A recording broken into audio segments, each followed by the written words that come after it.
नमस्कार, आप देखना शुरू कर चुके हैं यूथ ऑफ तिरहुत सच्चाई आप तक। आज हम आपके लिए कुछ हटके कहानी लाए हैं। देश में अभी कोई भी चैनल खोलिए, वहाँ पे सिर्फ एक ही केस को दिखाया जा रहा है, श्रद्धा और आफताब। अब क्या है इस दोनों के बीच की स्टोरी, आज हम आपको बताएंगे। थोड़ा संक्षिप्त में जानते हैं हम। श्रद्धा और आफताब मुंबई में मिलते हैं 2018 के आसपास। दोनों लिव इन रिलेशनशिप में रहते हैं। वहाँ पे लगभग 2-2.5 साल तक साथ में रहते हैं। उसके बाद आते हैं दिल्ली। दिल्ली में आने के बाद 10 दिनों के बाद किसी कारण से या कहिए जान से श्रद्धा को आफताब मार देता है। मारने के बाद उसके 34 टुकड़े करता है और 34 टुकड़े करने के बाद रोज अलग अलग जंगलों में 2-2, 3-3 टुकड़े कर कर लगातार 18 दिनों तक बिक देता है। यह केस 6 महीना तक किसी को सामने नहीं आता है। फिर उसके घर वाले जब पता करते हैं तो जाकर सच्चाई सामने आती है और लोगों को लगता है कि दिल्ली, जहाँ की लगभग जनसंख्या 2 करोड़ है और उन 2 करोड़ को देखने के लिए लगभग 90,000 पुलिस वाले हैं, फिर भी कोई लड़का 2 बजे रात कर थैला में लाश का टुकड़ा लेकर कभी इस जंगल में कभी उस जंगल में बिक देता है। फिर भी कोई उसे नहीं पूछता है कि क्या है न है। आइए हम कहानी को शुरू से बताते हैं। श्रद्धा नाम की लड़की जो मुंबई में रहती है, उसको आफताब से ऑनलाइन टिंडर के चैट के माध्यम से ऑनलाइन बात होते हैं और बात होते होते उन दोनों मिलते हैं। मिलने के बाद दोनों आपस में देख लेते हैं कि यार तुम आफताब है और मैं श्रद्धा, दोनों साथ में रहने लगते हैं। श्रद्धा कॉल सेंटर में काम करती हैं और धीरे धीरे आफताब के करीब जाती है और आफताब से बोलती है कि देखो, हम और आप तो साथ रह रहे हैं, क्या पता हमारे घर का लोग जो है हम लोगों के रिलेशन को आगे बढ़ने देगा कि नहीं देगा। तो श्रद्धा किसी कारणवश गांव आती है और आकर अपनी मम्मी से सारी बात बताती है। मम्मी के माध्यम से पिता को पता चल जाता है, भाई को। तो वो लोग मना करते हैं कि देखो ये इस्लाम धर्म का है और हम लोग हिंदू धर्म के हैं, ये कहीं कतई सही नहीं है। फिर भी श्रद्धा नहीं मानती है और उनको घर छोड़कर चली जाती है आफताब के पास। फिर आफताब से बोलते हैं कि ऐसा ऐसा बात है, हम घर को छोड़कर चले आए हैं। अभी वो लोग मुंबई में ही रहते हैं। कुछ समय बीतने के बाद उसकी माँ का देहांत हो जाता है। तो यह बात श्रद्धा को पता चलती है तो श्रद्धा पुनः अपने घर जाती है। जो भी रस्में रहते हैं उसमें वो सम्मिलित होती है। सम्मिलित होने के बाद पुनः घर छोड़कर आफताब के पास आ जाती है और आफताब से भी बोलती है कि तुम भी एक बार ये बात अपने घर वालों को कहो कि ऐसा ऐसा बात है। आफताब बार बार इस बात को टाल देता था, लेकिन उनके दोस्तों को सब पता था कि ये दोनों लिव इन रिलेशनशिप में रह रहे हैं। कुछ समय बीत जाने के बाद दोनों में अक्सर झगड़ा होती थी, लेकिन झगड़ा होती थी और फिर सुलह हो जाती थी। फिर दोनों ने सोचा कि क्यों ना यहाँ से दूर चला जाए। अब यहाँ पे तुम्हारे घर वाले भी नहीं मान रहे हैं, मेरे घर वाले भी नहीं मान रहे हैं, क्यों ना यहाँ से हम लोग कहीं दूर चले। तो वह दोनों आदमी शिफ्ट होते हैं दिल्ली जाते हैं और दिल्ली में आफताब अपने दोस्त के घर 1-2 दिन के लिए ठहरता है कि 1-2 दिन के लिए तुम हमें जगह दे दो कि अब तो हम 2 दिन में अपना रूम देख लेंगे। फिर कमरा लेता है, दोनों वहाँ पे रहने लगते हैं। करीब 10 दिनों तक लगातार दोनों लोग रहते हैं। फिर अचानक एक दिन झगड़ा होती है उन दोनों को। ये इतना बताने से पहले हम चलेंगे 6 महीना बाद, क्योंकि कहानी 6 महीना बाद अब जाइएगा तो और अच्छा समझ में आएगा। चलते 6 महीना आगे। इधर आफताब के घर वाले तो नहीं मानते थे और श्रद्धा के घर वाले भी नहीं मानते थे। तो श्रद्धा के घर वाले फ़ोन से तो बात नहीं करते थे, लेकिन ऑनलाइन से बात करते थे, फेसबुक के माध्यम से, इंस्टाग्राम के माध्यम से, व्हाट्सएप के माध्यम से। जब श्रद्धा कोई नई पिक लगाती थी, फोटो, तो उनके पिता देखते थे तो लगता था कि हाँ दोनों सही से चल रहा है। कि लेकिन लगातार कुछ दिनों से ये एक्टिविटी नहीं देखने के कारण उनको कुछ शक हुआ कि क्या है बात नहीं। फिर वो फ़ोन किए तो फ़ोन नहीं लगा। करीबन 6 महीने बाद श्रद्धा की एक दोस्त थी, वो भी लड़की थी, वह फ़ोन की उसके भाई के पास कि श्रद्धा अपने गांव गई है क्या, 2 अढ़ाई 3 महीना से बात नहीं हो रही है।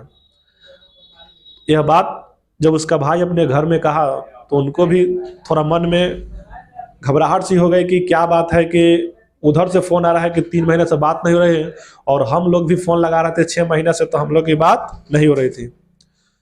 तो श्रद्धा के पिताजी वहीं लोकल थाना में केस लिखा है कि मेरी बेटी लास्ट लोकेशन दिल्ली मेहरौली थाना क्षेत्र से मिसिंग है।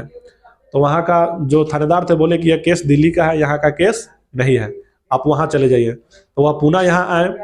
यहाँ आने के बाद सारे जो भी केस था सारे यहाँ के थानेदार को बताया गया। तो थानेदार ने एक एक पॉइंट को, एक एक कड़ी को अपने स्तर पर जोड़े और किसी न किसी तरह आफ्ताब का नंबर मिला। फिर आफ्ताब से बात किया गया, आफ्ताब को बुलाया गया थाना में, आफ्ताब को 2 बार थाना में बुलाया गया, लेकिन कोई पुख्ता सबूत नहीं मिलने के कारण 2 बार भी आफ्ताब को छोड़ दिया गया।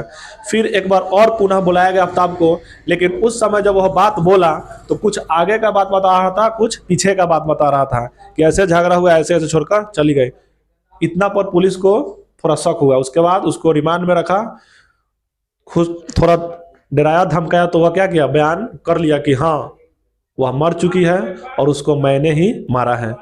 पुनः कहाँ मारा है उस लोकेशन पर पुलिस आफ्ताब को लेकर आती है। तो आफ्ताब बोलता है, या देख रहे हैं फ्रिज 300 लीटर का फ्रिज है, तो फ्रिज किस लिए है, तो कहता है आइए हम शुरू से बताते हैं किस लिए है। लगभग हम लोग दिल्ली में 10 दिन तक रह चुके थे। शादी को लेकर झगड़ा हुई थी, शादी को लेकर झगड़ा हुई थी, जिसमें मैंने उसका गला दबा दिया, और गला दबाने के क्रम में वो फर्श पर गिर गई, और तब तक मैं गला दबाता रहा जब तक उसकी पैर जो हिलता है जब तक बंद नहीं होगा तब तक उसके गला को हम दाबते रहे। और जब हम उसे चेक किए तो वह मर चुकी थी। अब हमारे मन में थोड़ा सा घबराहट हो गया कि अब तो मर गई, हम क्या करें। फिर शाम का समय था, हमने कुछ नहीं किया, उसको उसके जो डेथ बॉडी था उसको उठाकर हम बाथरूम में ले गए और वहीं पे छोड़ दिए। रात को हमने कुछ नहीं किया, रात भर मैंने सोचा, सो गया। सुबह पर उठे, पैसे निकाले और मैं नियर मार्केट गया और वहाँ पे 300 लीटर तक का फ्रिज किना, और उस फ्रिज को लेकर आए, वहाँ के स्टाफ लेकर आया, और मैं गेट के जस्ट सटे हुए भाग पर ही उस फ्रिज को मैंने रखवा दिए और वह चले गए। फिर वह मार्केट जाता है और एक आरी खरीदता है, कुछ अगरबत्ती खरीदता है, कुछ स्प्रे खरीदता है। फिर आता है और उस आरी से उसके बॉडी को काटता है। पहले पूरा अंग नहीं काटता है, पहले थोड़ा सा अंग काटता है, जो भी अंग काटे थोड़ा काटता है। फिर उस अंग को उठाकर फ्रिज में 2-3 पार्ट होता है, एक ऊपर ज़्यादा ठंडा देने वाला होता है, एक मिडिल होता है और एक लास्ट होता है। तो जिसको काटता है उस सबसे ऊपर वाले भाग में रख देता है और सारा बॉडी को फ्रिज में अंदर डाल देता है। अब करें तो क्या करें, तो थोड़ा टुकड़ा काट दिया है, अब क्या करें। तो वह एक समय निर्धारित करता है 2 बजे रात को।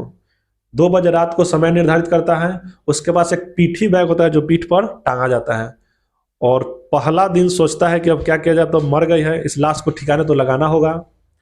तो पहला दिन पीठी बैग में एक टुकड़ा डालता है और रात के करीबन नहीं, ठीक कहिए 2 बजे वह घर से निकल जाता है, और सटे हुए ही कुछ दूरी पर मेहरौली जंगल है, और उस जंगल में उस टुकड़े को थैले में बांध कर लाता है और पीठी बैग पर लाद कर, और उसको क्या करता है, बिक देता है। उसकी या तो निडरता कहिए या ढिठता कहिए, जो कहिए, 2 बजे रात को सुनसान जगह पर अकेला जाता है। ना कोई पब्लिक ना कोई प्रशासन उससे कुछ नहीं पूछता है कि तुम 2 बजे रात को कहाँ घूम रहे हो, इस बैग में क्या है ना है, बिक देता है। तो वह ढिठा जाता है कि मैंने आज एक टुकड़े को बिक दिया, अब फिर हमको कल क्या करना है, बिकना है। तो फिर वही करता था काम दिन में, और उस फ्रिज में लोगों को लगे नहीं इसलिए उस फ्रिज में पानी भी रखता था, चाय बनाने के लिए दूध भी रखता था, और खाना बनाता नहीं था, खाना जोमेटो से ऑनलाइन मंगाता था, खाना बनाता था, खाता था, पानी पीता था, उसी फ्रिज है जिस फ्रिज में श्रद्धा की लाश है, पीता था। नेक्स्ट दिन भी उसको बाथरूम में ले जाता है, एक टुकड़ा 2 टुकड़ा काटता है, फिर उसको फ्रिज वाले ऊपर भाग में रख देता है, फिर बॉडी को निचले वाले भाग में रख देता है, और फिर ठीक 2 बजे रात को पीठी बैग में पॉलीथीन में उस टुकड़े को डालकर फिर मेहरौली के कुछ अलग भागों के जंगल में चला जाता है और वहाँ पे बिकता है। उसको भी इस चीज़ का डर रहता है कि अगर हम लगातार एक ही जगह पर जाएंगे तो किसी न किसी को शक होगा। मेहरौली का जंगल जानवर होबे करेंगे।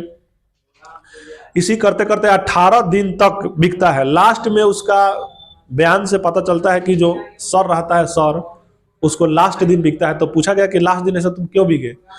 तो उससे हम मोहब्बत करते थे, इसलिए उसको फ्रिज के जस्ट सामने रखते थे कि जब भी कोई टुकड़ा बिकने जाते थे उसको हम देख कर ही जाते थे।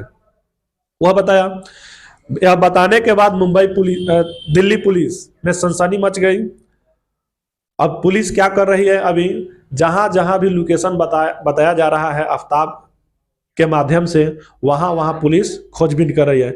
मेहरौली जंगल में जिस स्थान पर श्रद्धा की लाश को बिगा गया था, टुकड़े को, उस स्थान पर पुलिस छानबीन कर रही है। वहां पे कुछ टुकड़ा मिला है, लेकिन इसे यह अंदाजा नहीं लगाया जा सकता है कि वह जो टुकड़ा है श्रद्धा की है। फोरेंसिक जांच भी किया जा रहा है कि क्या सच्चाई है, क्या सच्चाई नहीं है। अब देख सकते हैं कि दिल्ली, जहाँ पे बड़े बड़े आदमी रहते हैं, पार्लियामेंट है, राष्ट्रपति रहते हैं, प्रधानमंत्री आवास है, बड़े बड़े आदमी, बड़े बड़े लोग रहते हैं, 2 करोड़ की आबादी में 90,000 पुलिस वाले हैं, और एक आफ्ताब नाम का लड़का अपनी ही गर्लफ्रेंड श्रद्धा को टुकड़े टुकड़े कर 18 दिन तक लगातार मेहरौली के जंगल में कभी क्षेत्र में बिकते रह गया। लेकिन कोई उसे पूछने वाला नहीं था, कोई उससे बात करने वाला नहीं था कि तुम कहाँ जा रहे हो 2 बजे रात के, इस बैग में क्या है ना है। तो अब जब जान सकते हैं आपकी, जब दिल्ली की सिचुएशन स्थिति ऐसा है तो और शहरों की स्थिति कैसा होगी। आज के लिए इतना ही। जय हिंद, जय बिहार।